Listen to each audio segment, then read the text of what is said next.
এই ভিডিওটা মন দিয়ে শুনেন। অনেক গুরুত্বপূর্ণ এবং মূল্যবান আলোচনা করেছে উনি। আপনার জন্য জানা খুবই দরকার। দয়া করে পুরোটা শুনেন।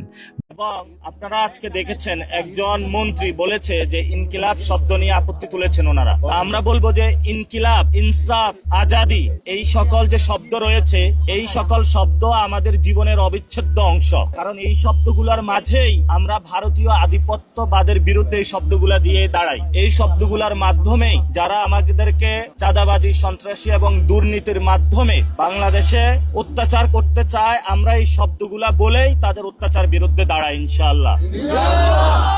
এবং যাদের ইনকিলাব, ইনসাফ এবং আজাদি শব্দে গাত্রদাহ হয়, তাদের মধ্যে আমরা দেখতে পাচ্ছি যে ভারতীয় প্রতিচ্ছবি। যেই শব্দগুলা নিয়ে গাত্রদাহ আগে হলো শেখ হাসিনার হয়েছে, আওয়ামী লীগের হয়েছে, এখন হলো আমরা বলবো না পুরা বিএনপির মধ্যে অনেক লোক আছে যারা গুপ্ত ভারতীয় এজেন্ট।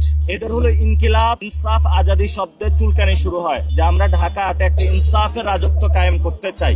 তো ফলত ওরা আজকে বলছে যে ইনকিলাব মঞ্চ কি? ইনকিলাব মঞ্চ হলো সেই জিনিস, যেই জিনিস আপনাদের চাঁদাবাজি, সন্ত্রাস, দুর্নীতির যে মসনদ আছে সেটাতে হলো আগুন ধরিয়ে দিয়েছে। সেই জন্য আমরা আমাদের লড়াই চালিয়ে যাব ইনশাআল্লাহ।